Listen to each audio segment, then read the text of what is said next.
Welcome to the Joy of Cruising podcast with your host, award-winning author Paul C. Thornton, a weekly conversation with the amazing cruisers featured in the Joy of Cruising trilogy, comprised of The Joy of Cruising, Cruising Interrupted, and new release, The Joy of Cruising Again. Each book is a compilation of features about cruisers and cruise and travel personalities from around the world. It's the next best thing to cruising, hearing about cruising from the unique and diverse perspectives of Paul's amazing guests. Hello, passionate cruisers. This is Paul. I am delighted to welcome this week on the Joy of Cruising podcast, Ken Byrne, known to his legion of fans who cruise for Carnival Cruise Lines as the Singing Maitre D. I had the pleasure of writing about Ken in my new book, The Joy of Cruising Again, in a section called Ship Life, which was intended to provide a perspective of life on board cruise ships through the eyes of current and former crew, staff, and officers.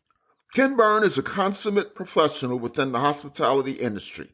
He started off in the hotel industry in Dublin, Ireland in 1975. He was serving a gentleman in the hotel where he worked who was recruiting waiters for Royal Caribbean Cruise Line. He offered Ken a job. Ken started at Royal Caribbean in 1986 as a busboy on the Song of Norway. Given his skills and experience attained from his hospitality background, Ken quickly moved up to waiter and then became head waiter on the Sun Viking. Ken also served on the Nordic Prince, Song of America, and Sovereign of the Seas, which, by the way, was my wife and my first cruise. After Ken's 4 years between Royal Caribbean and then Premier Cruise Lines, the Big Red Boat, where he was head waiter on Atlantic, Majestic, and Oceanic, he decided to go back to Ireland and the hotels. His respite from working on cruise ships was short-lived. He told me that after 5 months, he got hungry for the sea. He was about to come back to Royal Caribbean when an opportunity arose to join Carnival instead. Carnival hired Ken in 1990 as a busboy, then waiter, then in 1994 became Maitre D on his first new ship to take out, the Fascination. The first time Ken sang in public was on the Carnival Triumph in 1997 when a couple was celebrating their 60th wedding anniversary. Ken recalls, "I was about to make the nightly announcement and was walking by their table with the microphone when the man grabbed my arm and said, 'Hey, Ken, you're Irish. Sing us a song for our anniversary.' Ken belted one out. The rest is history." Within a couple of weeks after his impromptu performance, Ken's singing in the dining room and even later on in the theater became a regular fixture on Carnival for the ensuing 26 years, and he became known as the Singing Maître D.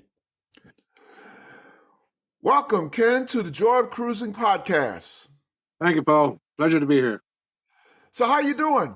I'm busy, very busy. The place is full every week. The ship has got close to 2,600 guests every week. I guess with school out and it being holiday time, families, there's a lot of people cruising, which is good. So where are you at right now?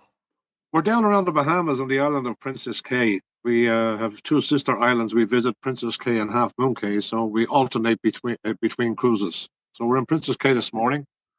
It's a nice day. It was a little overcast this morning, but people are going out now, so hopefully they'll have fun. So before we discuss your fun career at Carnival, tell our listeners about yourself.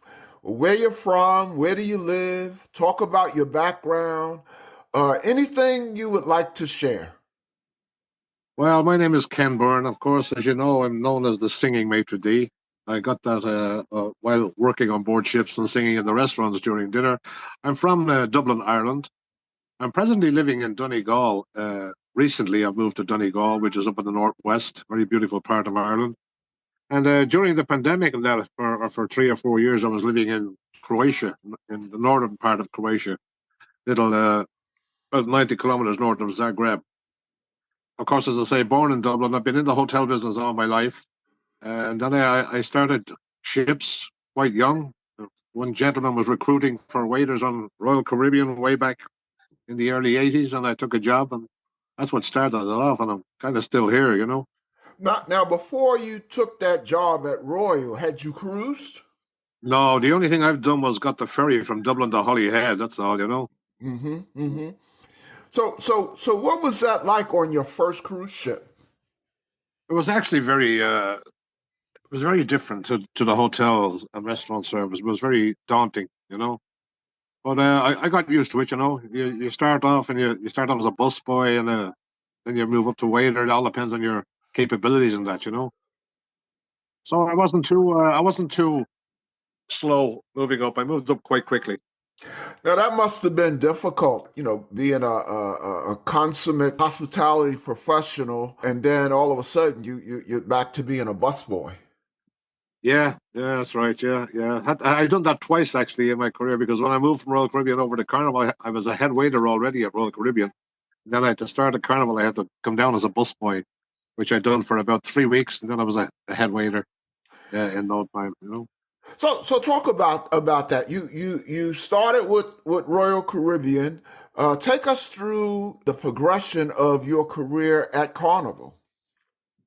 Yeah, well, I tried to quit the ships and go back to the hotels and settle back in Ireland, but I was only home a few months, and I thought, I've enjoyed the sea, so I'll go back. And a friend of mine was a travel agent from New Jersey that knew one of our corporate people in a Carnival.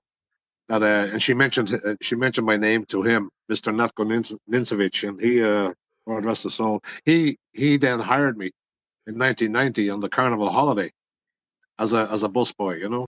And then I moved up then, and then in 1994 was my first new ship, um, Carnival Fascination, and up to the horizon, I done 25 startups on new ships.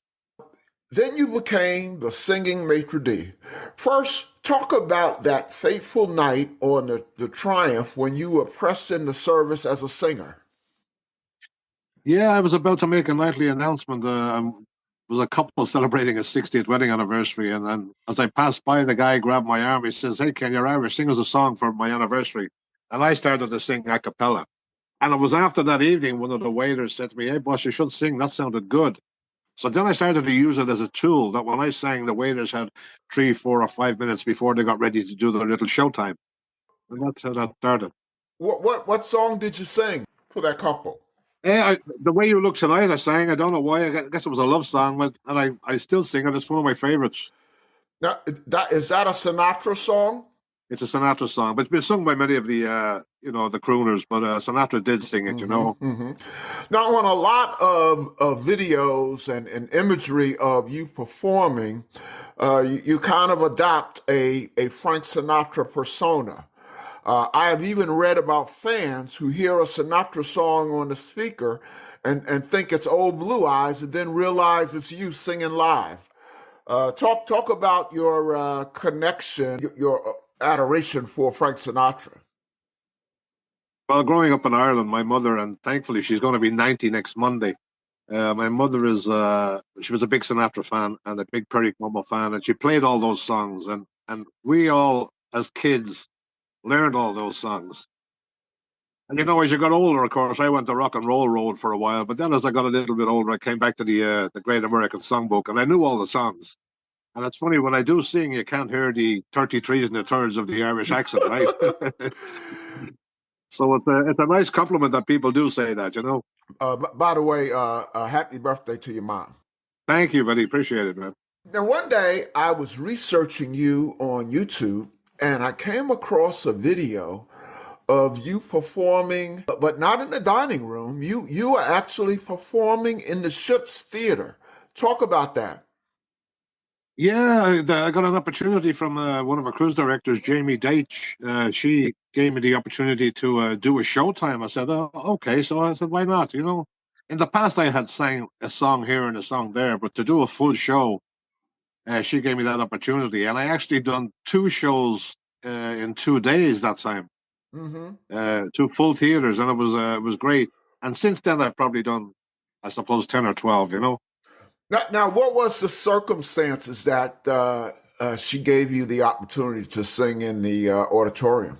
Because they were longer cruises, what we call as journey cruises, so they can be up to 14 days long, and it's a matter of just filling in space, with some onboard activities, right? Mm-hmm. Mm-hmm. And there was a window there for me to do something, so I said I'll do it, and it was great fun. And then, people then expected me to do it on Journey's cruises. Uh-huh. Now, So, I'll bet after you perform in the auditorium, the next day in the dining room, you're probably like a superstar. oh, stop the lights, my God! My mother tells me as if your head is not big enough.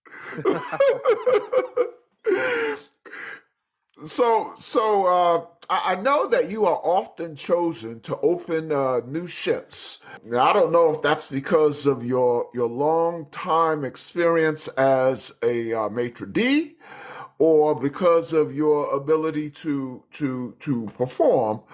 Do you always perform on those new ship openings?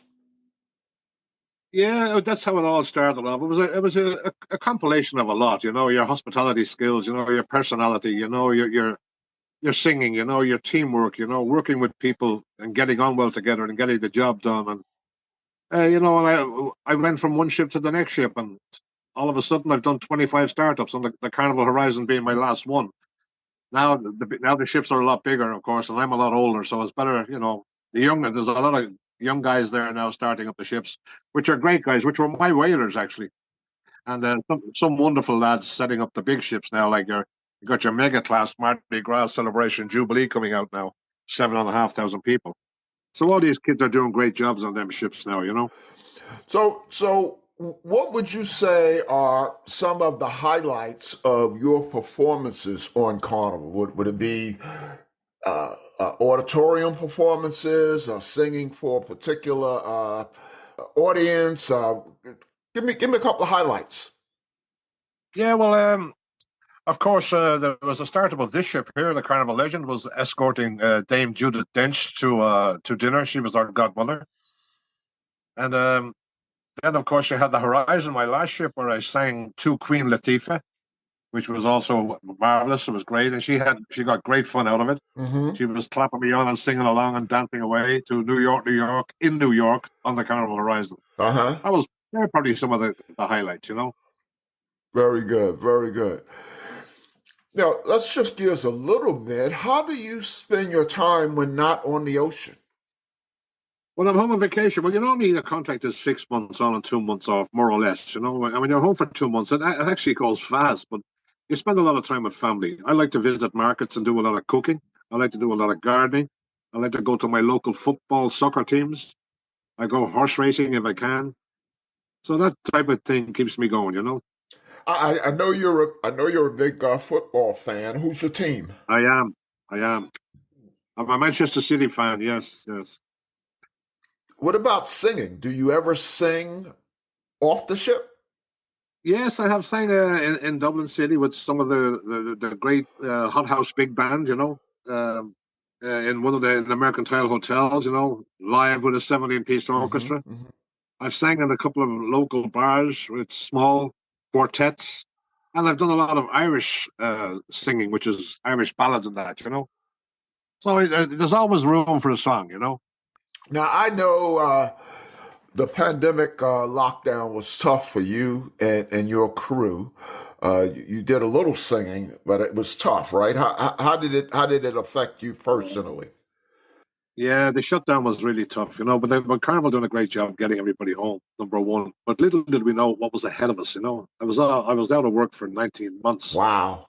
And during that 19 months, yeah, it was a tough thing. During that 19 months, a lot of things were happening, while people took their eye off the ball. They were, happening in the sense that the guys had to get jobs or had to, some of them retired, some of them got jobs with other companies. They had to get work somewhere. So of course we were losing a lot of crew members silently, without the company knowing that they weren't coming back when it was time to come back.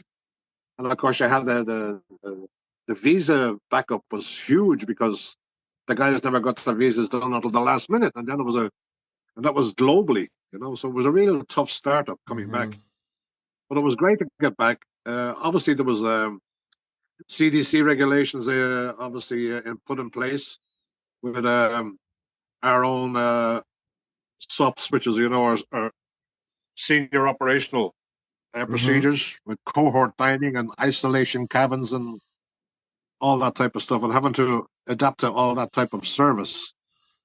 And we only started up with about 40% on board of capacity on the ships, and then just built it and built it and built it.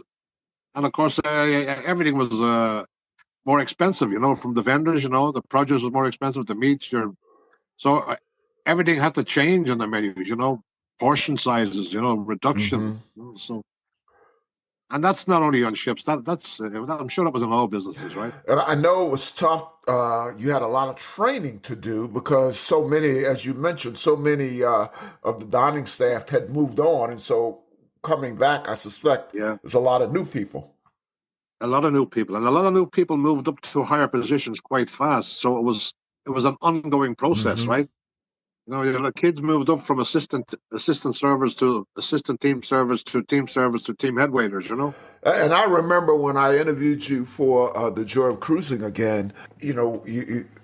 It's to us, it might be a trivial thing, but I could see how it was a real obstacle for you all. You said that not only was there a lot of new people, but they're wearing masks, so it's hard to get to get to know them, get to recognize them. Right.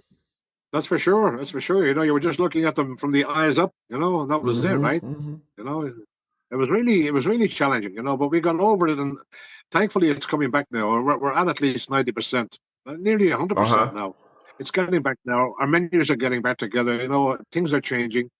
A lot of new people have come on board, so finally, the world has returned to cruising. So you say it's at 90%. I was going to ask you, are things pretty much back to normal in terms of staffing and training? Yes, pretty much, yeah. Now there's a lot of training ongoing, which onboard training, which is good, and but we're getting there, So let's talk about the future. Do you have any non-work related travel planned? Yeah, well, my plans, my bucket list is I'd like to visit Indonesia and Japan. They would be two places I'd love to go. We're working with a lot of Indonesians on board, great people, and they've always invited me over. And I said someday I'll have to go. And I love the culture of the Japanese. I love the Japanese. What do you call it? Their behaviors are incredible. How they present themselves, and I've served lots of them on the ships, and I'd like to visit their country and see what it's like over there. Now, do you have a bucket list as far as the Singing Maître D is concerned? I don't know. Maybe I've had one or two little plans of that I was going to continue singing somewhere or do something. But I have a few connections. I'll probably do something once I retire. Yeah. Well, do something in the States so I can come to see you. In fact, you told me your ultimate fantasy is to sing New York, New York. Yankee Stadium. There you go. Yeah. That's for sure. Kid, I'll be there. That'd be great. It's on recording. I'll be there. Hey, how can fans keep up with the Singing Maître D on social media and the internet? I guess on Facebook, just by Ken Byrne, or else again YouTube, and one link leads to the next, Like I've already my limit is shut off at 5,000 friends on Facebook. So wow, yeah. So there's a lot of people. You're a popular guy. There's a lot of people on the wait list. Yeah.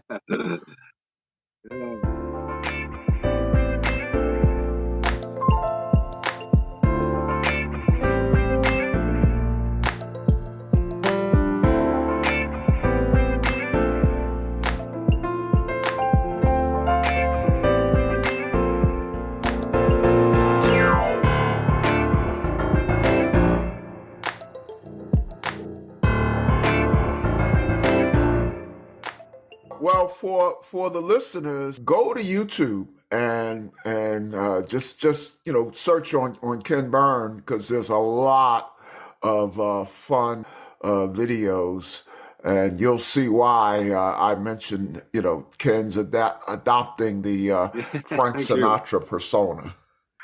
Hey, Ken, before we let you go, and I know you are a very busy person. I'm looking at you in uniform, so I'm sure they're waiting for you outside that cabin. Yeah, I've got a bit of work going So on. before we let you go, a couple of light, fun cruise questions, perhaps an oddball question that really doesn't relate to cruising. So what's your favorite cruise drink and cruise food? My favorite cruise drink would probably be, I'd say, a dirty gin martini There you with a go. with a, with a couple of olives and a chili. And you have any favorite dishes? You know what I love? I love Indian food. And I guess it's working with a lot of great Indian chefs over the years. But I've become adapted to Indian food. I eat quite a bit of it. hmm I know from interviewing another former crew member, there was great Indian food down in the crew quarters. Yes, yeah, true. But of course, we have a double option of Indian items available on our menus every night. A veg and a non-veg every night in the restaurant. Yeah, Uh-huh. so some of them are quite excellent. Do you take advantage of the specialty restaurants? And odd time we would go to our steakhouses or our bonsai sushi. Yeah, yeah, have done over the different contracts. You know. Got any favorites? Um, my favorite would be I'd have to say Cucina del Capitano on the bigger ships. The Italian food is quite good. Mm-hmm. Mm-hmm. And the new Mm-hmm. Chabang now on the Mardi Gras is also excellent, which is an Italian Chinese fusion. Quite nice. Our Mm-hmm. Mexican Mm-hmm. fusion, yeah, quite nice. Mm-hmm. Second question is, what's your most memorable or funniest or even most embarrassing cruise or port experience? Most memorable, I'd have to say the Carnival Legends startup was with Dame Judith Dench. That was a lovely time. I was also because our maiden voyage we actually visited Ireland, and I was able to bring my late father and mother on to visit the ship. So that was very memorable for me, very special. Wow. Funny moments, yeah, there's quite a few. There's one when the waiter spilled a bottle of red wine over a bride all over her dress, and I took it out to have it laundered in naphtha, and it came back pink. Yeah, that cost a few dollars. And then there was another one when another waiter tripped me into the dining room while it was Oriental dinner, and he had to lift a tray over a table of 10, and all the food went into the center of the table. Oh my Yeah, so that goodness. was a stir fry. Trust me. I recall you told me the story in the book about the wedding dress, and it wasn't even your fault, right? Wasn't my fault. No, no, I just watched it in slow motion roll along the table as it spilled on her beautiful dress. Well, and you told me they're still married, so. They're still married, thank God. The last question, I call it an oddball question, in that it has nothing to do with cruising, but you have a very large following. You've already said you're maxed out on friends on Facebook. So welcome to the Singing Maître D fans who are listening. Share one thing, Ken, that my listeners and your fans don't know about Ken. Don't know about me. My God, it's probably better if they didn't. The less they know, they better, right? Um, well, they probably don't know that I sing a lot of Irish songs, which I haven't really done on ships, but I should be doing. I probably should do an Irish show for our guests. Mhm. And I'm cruising out of Baltimore. I try to stay out of Baltimore as much as I can because I've got so many friends that cruise from Maryland and the surrounding states, and they're multiple regulars. So, and I've met wonderful, wonderful people. And what they don't know about me, I suppose, no, not much. Is I'm an honest man. I would never do anybody a bad turn. I've always take care of people.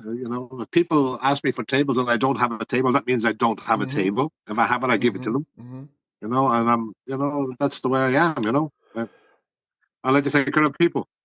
I thought you were going to mention you write poetry. I do, and I write poetry and I paint. I came across a great poem that you wrote. I was wrapping up the Joy of Cruising again, and I was going to actually include it in your chapter, and I had to.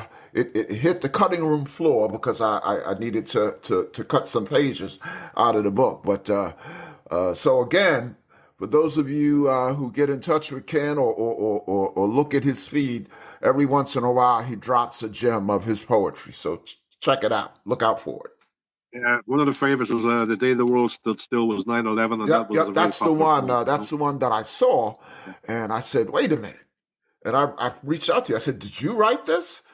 My goodness, to be able to sing Yeah. and to be able to write poetry, give me half of your talent. Oh, well, Well, Ken, thank you for taking some time out of your you're very welcome. extremely busy schedule. I know everyone who works on a ship has a busy schedule, but you being a senior maitre d', I know you're ultra busy. So thank you for coming on the Joy of Cruising podcast, and all the best to you. You know, we'd love to have you back on the podcast sometime if you would be so kind as to join us. And Please, anytime. and you know, over the years, I'll be looking out for your finale in Yankee Stadium. Please God, one day, Paul. And thank you to you, and I hope you and your family are doing well. And thank you to all the listeners, and keep on cruising, guys. Okay, take care, and as they say, we'll see you on the ocean. Thanks a lot, Paul. God bless. All right, bye-bye. The Joy of Cruising and Cruising Interrupted, each $16.99 plus shipping, and new release, The Joy of Cruising Again, for $18.99 can be ordered at the link on thejoyofcruisingpodcast.com. For each of the 3 books, use the discount code Joy of Cruising Podcast and get $4 off. The Joy of Cruising books are also available at Amazon. Order the ebook at Amazon or your favorite online retailer. Stay in touch by joining the Joy of Cruising Podcast Facebook group or following the Joy of Cruising Podcast on Instagram. We're constantly adding new shows. Please leave a review and tell a friend about us. We hope you enjoyed this brief escape to the ocean. See you next week.